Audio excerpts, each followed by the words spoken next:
Good evening. How's everybody doing? Great to be learning with you on a Sunday, Yom Rishon. Let's light up the darkness.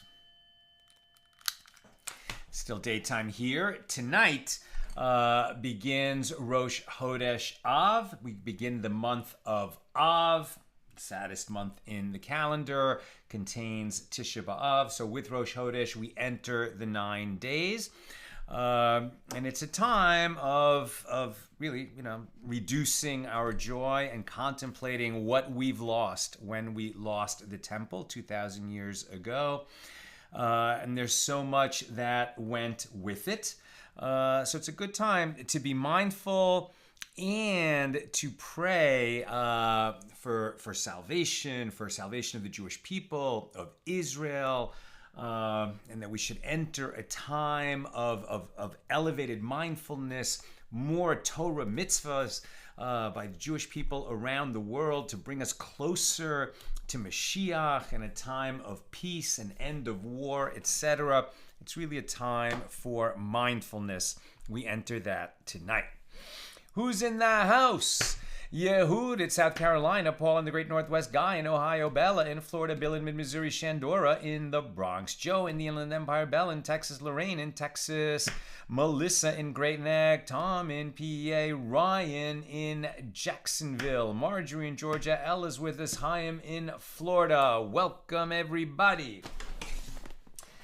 Another short daf, but we're not going to do a double. Instead, let's not move so fast and really get the most out of our daf today. Okay, we're continuing our discussion of Mishna number 4 here in chapter 3 of tractate Bava Basra, the 23rd volume of the Talmud. Our daf today is page 45. We pick it up at the bottom of page 44b. Now, we've been talking about establishing a presumption of ownership. That somebody like a craftsman who is charged with holding other people's property so that he can work on it. Therefore, the fact that it's in his possession even for 3 years does not establish a presumption that he is the owner of that object because of the nature of his relationship with his clients. Once we started talking about the presumption of ownership and exceptions to it, we also talked about who is permitted to testify on behalf of another that he is the owner. So, for example, somebody sells property to a buyer. You would think that the seller could come in and testify, hey, I sold it to that guy. He has it legally because I sold it to him. The problem is that sometimes when somebody sells property to a buyer, if he testifies that it now belongs to the buyer, that may benefit him. That may benefit him, as we shall explain. And if you're biased, you may not testify. So before we start reading the Gemara, let me just read you this halacha from the Shulchan Aruch. This is how the law ended up with regard to the discussion we're having now. So, if Reuven sold a field to Shimon, Reuven had a field, he sold it to Shimon. And then another guy, Yehuda, comes along and contests Reuven's ownership. Meaning, Reuven had no right to sell that field to Shimon because it never belonged to him. It belonged to me, to Yehuda. Then Reuven is not able to testify that the field does not belong to Yehuda. Right? Why? Because he benefits from being able to say that he sold it to Shimon and that he sold it legally to Shimon. Why? Reuven is not able to testify that the field does not belong to Yehuda because he is biased in his testimony. And this is due to the fact that Reuven prefers that the field remain in Shimon's possession, the one that he sold it to, so that his creditors, Reuven's creditors, and it's not a surprise that he has creditors. He sold a field. Why did he sell the field? He needed money. Why did he need money? Who knows? But he needed money. So maybe he also borrowed money before he came to say, you know what, I can't borrow enough to meet my needs. I'm going to have to sell my field too. So his creditors, and he sold his field. Now, if he can establish that it was his field that he sold to Shimon, So his creditors who can't get any more money out of Shimon because he doesn't have what to sell, he doesn't have what to give, but this field that was formerly his, which now belongs to Shimon, his creditors can go after it. On the other hand, the field was never his. If it always belonged to Yehuda because there was some other, dispute in the past, it was gray area, who knows, but if he really didn't have the right to sell it to Shimon, then his creditors can only keep hounding him. They can't go after that field, which is now in the possession of Shimon, because it was never Reuven's to sell it, right? So that's why Reuven would prefer that with a combination of him and some other witness, they can combine to establish that Reuven sold it legally to Shimon, and so Reuven's creditors can go after the field, even though it's in Shimon's possession. He benefits from establishing the field as belonging to Shimon, growing out of the fact that it formerly belonged to himself, to Reuven. Right? He benefits from establishing that field before his creditors. That's what it means to establish a field before your creditors, that it's something they can seize because it used to belong to you. You benefit from that. Because Reuven benefits from that, he cannot testify in this dispute between Yehuda and Shimon, or between Yehuda and Reuven. He's involved.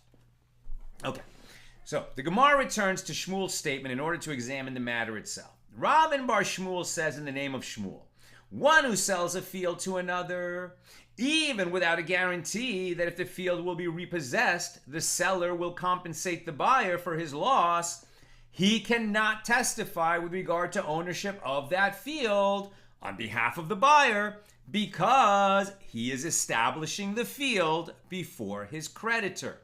Now the Gemara asks, what are the circumstances of this halacha, of this law? Now we're on page 45a. So if this is a case where the seller has other land that he did not sell in addition to the field that he sold with regard to which he currently wishes to testify, so his creditor will go after it and collect from that land, these unsold fields. So in that case, he's not biased in his testimony concerning the field that he did sell. If this is a case where the seller does not have other land, well then what difference does it make to him that the buyer is unable to keep the land because his creditor seizes it? In any event, the creditor cannot collect directly from the seller. And the Gemara answers, actually, Shmuel is referring to a case where the seller does not have other land, and the reason that he is nevertheless biased and therefore disqualified from testifying on behalf of the buyer is that he wants his creditors to be able to collect the debt because he says to himself that it is uncomfortable for him to be in the category of, quote, the wicked borrows and pays not. Psalm 37, verse 21. He knows that he borrowed and he's unable to repay. He'd rather not be in that category. So, at least if his creditors can seize a field that he sold, okay, well, then those creditors will no longer be his creditors because they will have been paid off. Does he then still owe money to the buyer who bought his field and then had it seized by the seller's creditor? Doesn't he owe the buyer for the field that he sold to him and then it was repossessed? So the Gemara asks, but ultimately he is in the category of the wicked borrows and pays not with regard to the buyer to whom he sold the land. He took money from the buyer, and the buyer did not receive anything in exchange because that land was seized by the seller's creditor.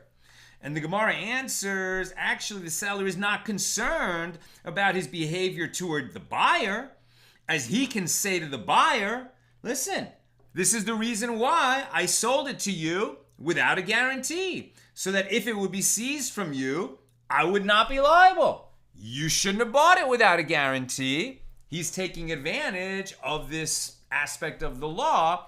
So in terms of his creditor got paid. In terms of the buyer really lost out because he didn't do his due diligence. He didn't have a contract drawn up properly. At any rate, we all agree that one who has debts and doesn't pay is considered wicked. according to Psalms. But there's a difference between borrowing and not paying, and between selling and then, hey, the thing got seized because that was a chance the guy took. It's a little bit different. Not good, but a little bit different. New subject. The Gemara relates. Rava announced, and some say it was Rav Papa who announced. Let me make an adjustment here. That Rav Papa who announced, it was Rav Papa who announced that all those who ascend from Bavel to Eretz Yisrael, and all those who descend from Eretz Yisrael to Bavel, right? Two Jewish communities in Talmudic times, one in the land of Israel under Roman occupation, the other in Bavel, which is part of the Persian Empire, where Jews were much more free to live, to learn, to teach, to be Jewish. They weren't facing the same kind of oppression that the Jews in Israel were facing at the hands of the Romans.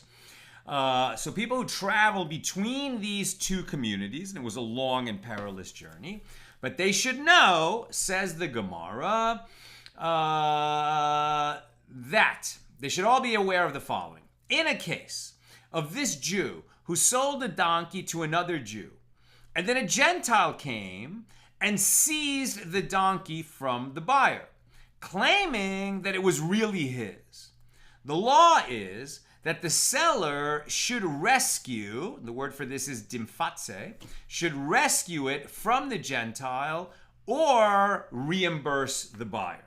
In other words, if this Gentile appears and says, hey, this Jew didn't have a right to sell that donkey to you, it's really my donkey, then the seller should do everything that he can to rescue the donkey, to make it right with his buyer.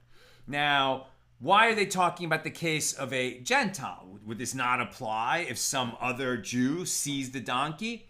The difference, of course, is if another Jew sees the donkey and says it was his, then that's most likely a credible claim. But if a Gentile seizes the donkey, we are suspicious that this is not a truthful claim at all, that this is an extortion racket. Why do we think that? Is it because all non-Jews are extortionists and liars and robbers and thieves? Obviously not. But what they're talking about is in this period, under that brutal occupation and under that perilous journey going from one community to another, there were many unscrupulous idolaters who thought nothing of robbing, extorting, oppressing, persecuting Jews, right? And so if you run into one of them, it's terrible, it's dangerous, it's a real problem. If there's any possibility that the idolater is actually telling the truth, okay, well then the seller has to make it right. Even if he's lying, he has to try to rescue the donkey so that the buyer gets the value of what he paid for, what he bargained for. But it's not that the Jew has to guarantee that, well, if some Gentile seizes the donkey after you buy it from me, I'm going to make it right. He's not offering that guarantee. He should just try. He should try. That's what they're saying. Now, the Gemara points out, and we said this law only in a case where the buyer does not recognize that this is the offspring of the seller's donkey, and it is possible that the Gentile's claim might be true. But if the buyer recognizes that this is the offspring of the seller's donkey, then the seller is not liable to reimburse him. It is clear that the Gentile's claim is false, so the seller bears no responsibility for the buyer's loss. And furthermore, we said this law only in a case where the Gentile did not seize it and the saddle with it. But if he seized it and the saddle with it, well, that is clear evidence that the Gentile is a robber and not just somebody who's repossessing his own donkey. And it is assumed that there is no validity to the Gentile's claim with regard to the donkey. Therefore, the seller is not liable to reimburse him. And just to repeat and reiterate, this is a commentary from the Meiri, who says, as is indicated by the reference to the verse in Psalms. Oh, well, let me finish the law. So Ameimar said, even if there are not any of these factors, the seller is not liable to reimburse him. And what is the reasoning for this? It is known that an ordinary Gentile is an extortionist, so it is assumed that the donkey did indeed belong to the seller, as it is stated from Psalm 144, whose mouth speaks falsehood, and their right hand is a right hand of lying. Right, so as is indicated by this reference to the verse in Psalms, this statement refers to those Gentiles who are idolaters and who do not behave according to the moral and ethical principles of average people around the world. There is no assumption that Gentiles who live in societies that have fair legal systems and that value honesty and integrity would be considered extortionists. We're only talking about the kind of people, who have an earned reputation for being liars, robbers, cheats, thieves, and who would prey on the Jews in that period and in that region. New subject. The Gemara returns to discuss the statement of Shmuel on page 42b. Now we're back to our Mishnah. A craftsman does not have the ability to establish the presumption of ownership of the property in his possession, but a partner does have the ability to establish the presumption of ownership, right? In other words, if somebody's property is in the custody, the possession of a craftsman, we assume it was deposited with the craftsman so that the craftsman could work on it. So just the fact that the craftsman has had it for 3 years does not establish a presumption of ownership for him. Partners are both legally entitled to occupy the land that they own in partnership, and yet if one of the partners is having exclusive use of all of the land that formerly belonged to both partners, and he's had exclusive use of it for 3 years, he can establish a presumption of ownership over it. So let's keep reading. So Rabbah says, with regard to the craftsman, they taught this only in a case where the owner transferred the item to the craftsman in the presence of witnesses.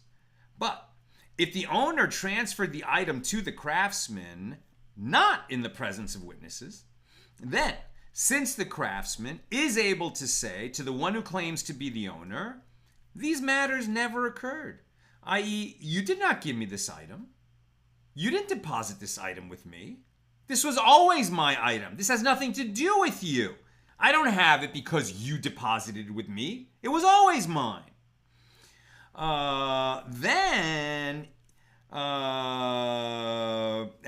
So he could say that, and he would keep possession of the item with that claim. He could say that. So then, even when the craftsman says to him, it is purchased by me from you, and that is why it is in my possession, he is deemed credible, right? Since it was not transferred in the presence of witnesses, so we don't know that the object was ever transferred from the prior owner to the craftsman.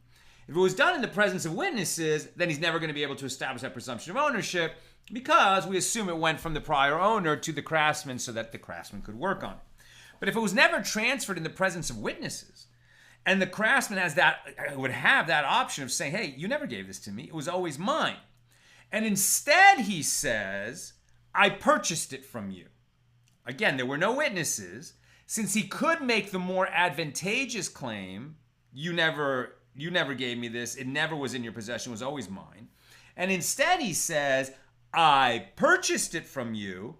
He is deemed credible because he could have lied and made a stronger claim. Since he says this, we assume he's telling the truth according to the principle of migo. He had a more advantageous claim that he could have said. He doesn't say that. He says, you used to own it, but I purchased it from you, so we believe him. Now Abaye said to Rabbah, if so, then even if the owner transferred the item to the craftsman in the presence of witnesses, he should be deemed credible, since the craftsman is able to say to the owner, I return the item to you, and he would be exempt from payment.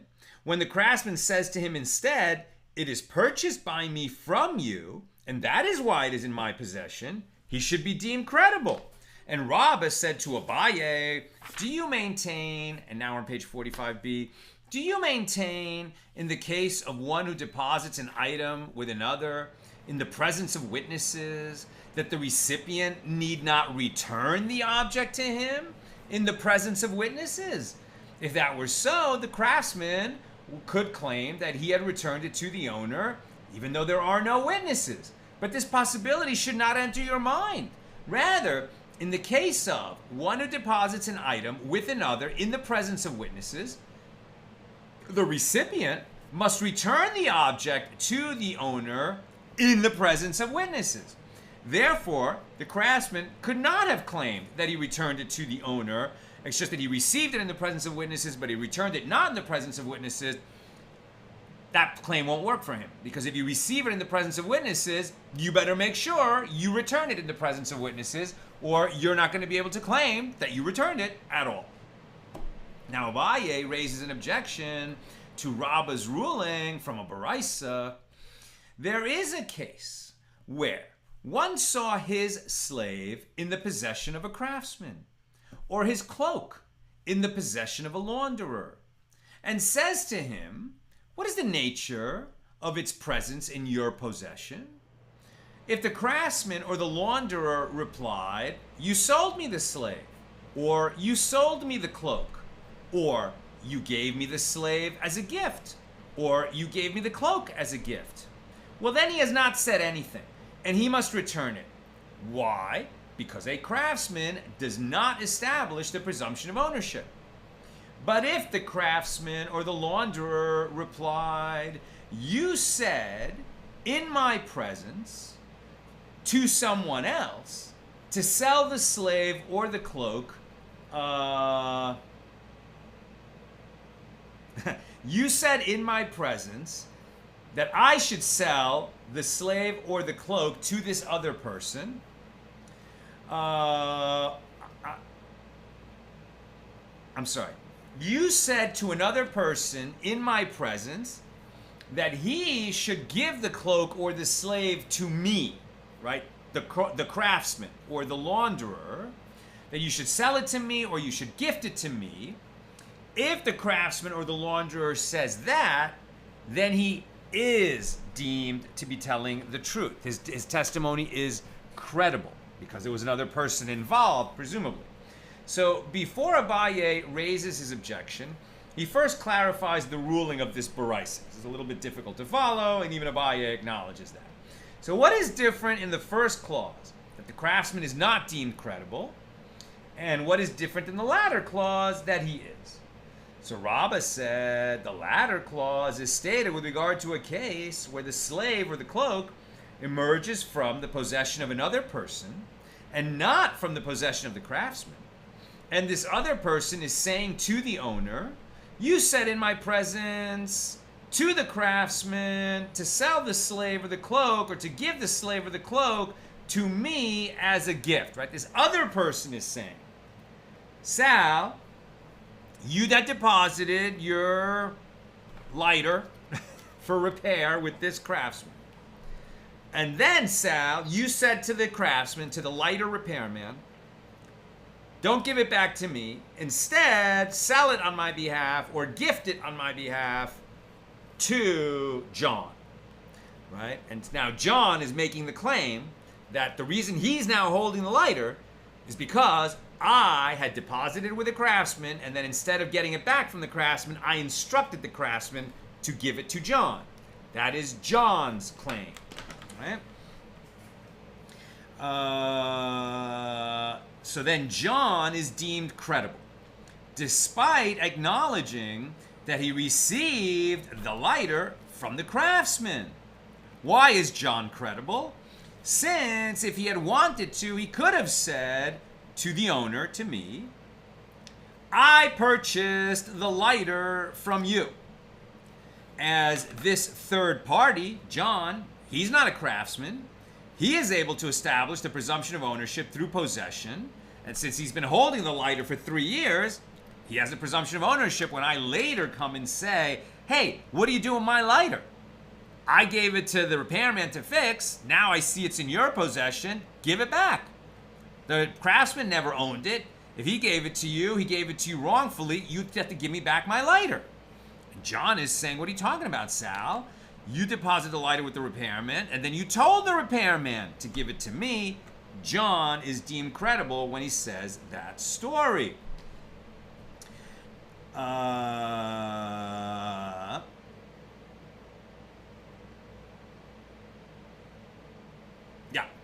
Now, having clarified the ruling of the Brisa, Abaye presents his objection.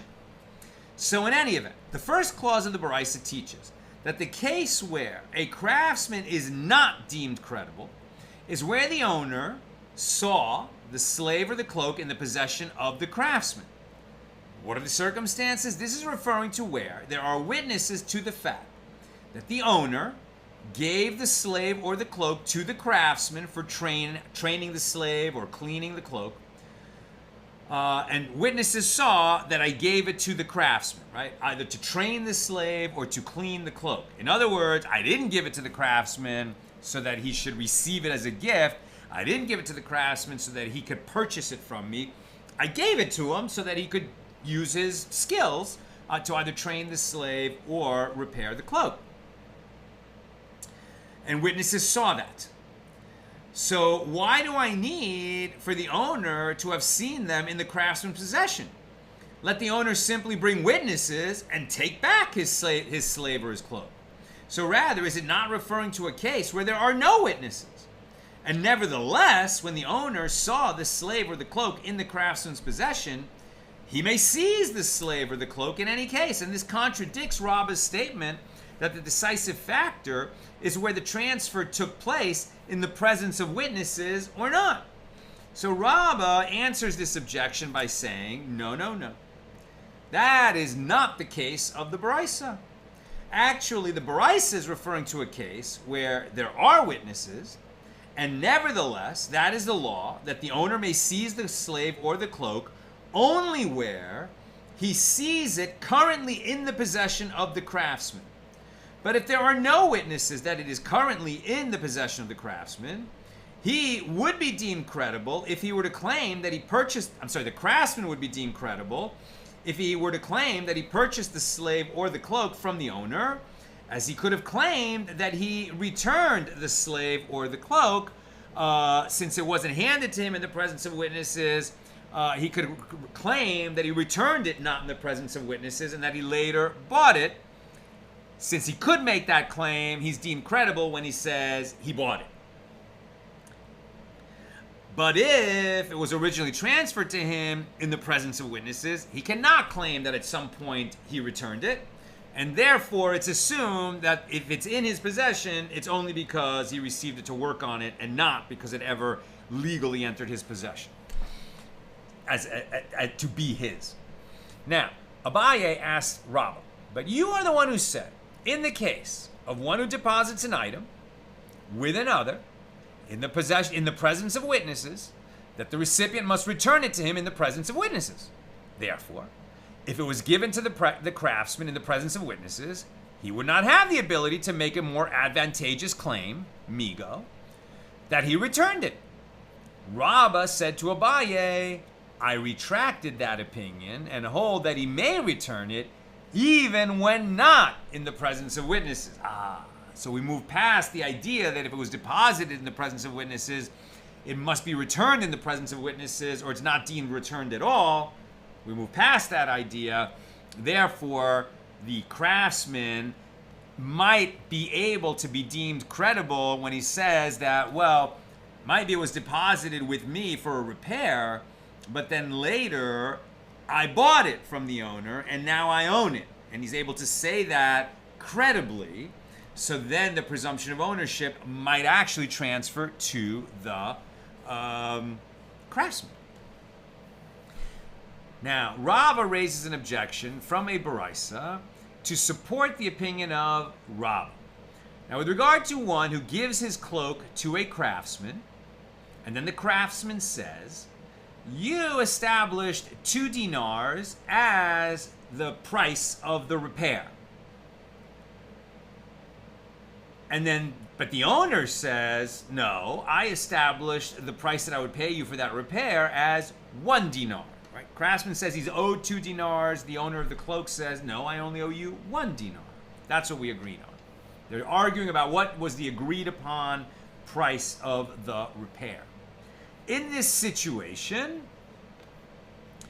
so long as the cloak is in the possession of the craftsman, it is incumbent upon the owner to bring proof that the fee was 1 dinar. If he can't prove that the fee was 1 dinar, we're going to go with the presumption that the craftsman is telling the truth. If the craftsman gave the cloak back to the owner, then there are 2 scenarios. If the claim is lodged in its proper time, i.e. on the day that the cloak is returned to the owner, then the craftsman can take an oath that I'm not lying. We agree that it was 2 dinars it would cost for me to repair it. He swears that that was the price, and then the owner has to pay the 2 dinars. But if the craftsman returns the cloak, and then he doesn't get paid that day, and then he doesn't lodge the claim that he's owed the full 2 dinars until later, past its time, then the owner can swear an oath that, no, I only agreed to pay 1 dinar, I've paid 1 dinar, and I don't have to pay anything else, and the owner is believed, and the craftsman would be out of luck. Now, Rava continues with an analysis of this baraisa. So what are the circumstances of the case discussed in this baraisa? If it is a case where there are witnesses who saw the transfer of the item, well, let us see what the witnesses say about the fee, as they presumably heard the details of the arrangement. Now we're on 46a. So rather, is it not referring to a case where there are no witnesses to the transfer, and it teaches that the craftsman is deemed credible? Since if he had wanted, he could have said to the owner, it is purchased, and that is why it is in my possession. He could have said that, therefore he is deemed credible with regard to his claim about the fee that he's owed 2 dinars, not 1 dinar, and we believe him. And this supports the ruling of Rava that if there are no witnesses, the craftsman is deemed credible if he says that the item belongs to him. But the Gemara rejects this proof. No, actually, perhaps the baraisa is referring to a case where there are no witnesses to the transfer, but it is specifically referring to a case where the owner did not see the cloak in the possession of the craftsman, who could consequently deny ever having received it from the owner. Therefore, it is not a proof in support of the ruling of Rava that the craftsman would be deemed credible, even if there are witnesses that it is currently in his possession.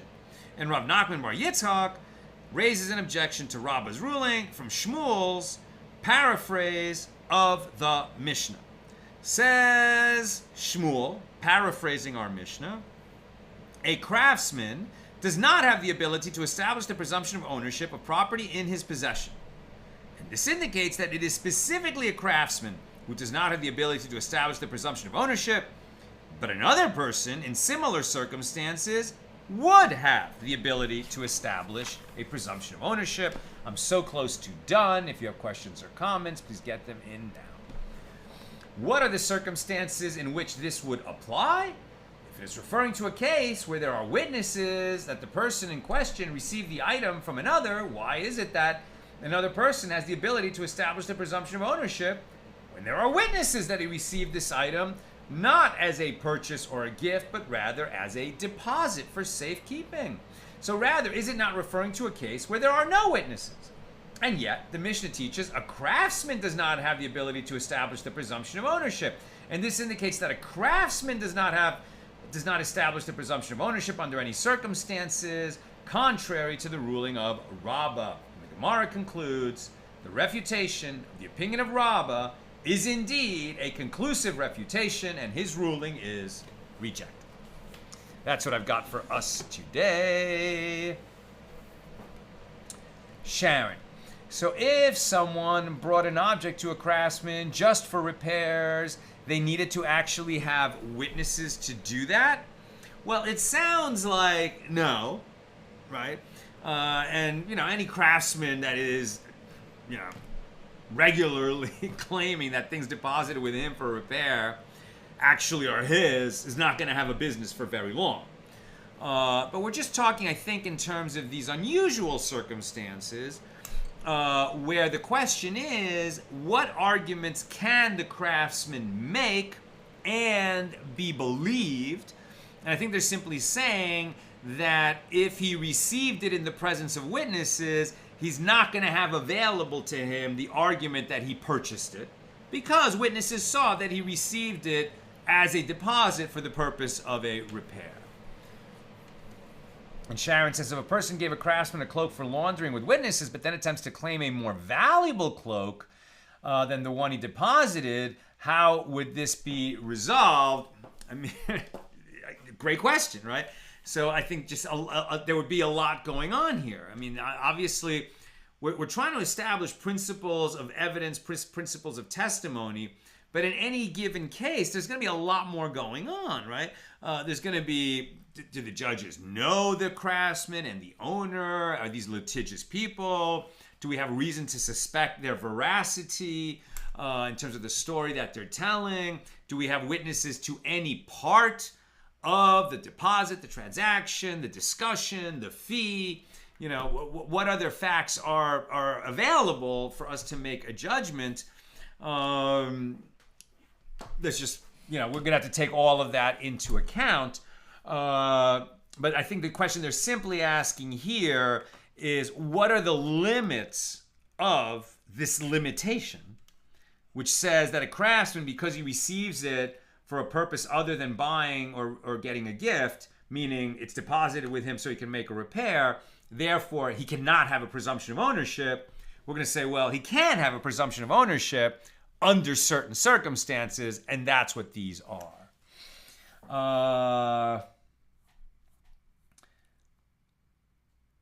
I am not sure what this comment means. Tom Beck, Vizzini must have studied Talmud at some point in his life and travels. Inconceivable. Oh, from Princess Bride. His name was Vizzini? Okay. Inconceivable. Very good. That's what I've got for us today. So with God's help, we'll be together again tomorrow, Rosh Chodesh Av, at the regular Monday time, 6 p.m. Pacific, to do the next page.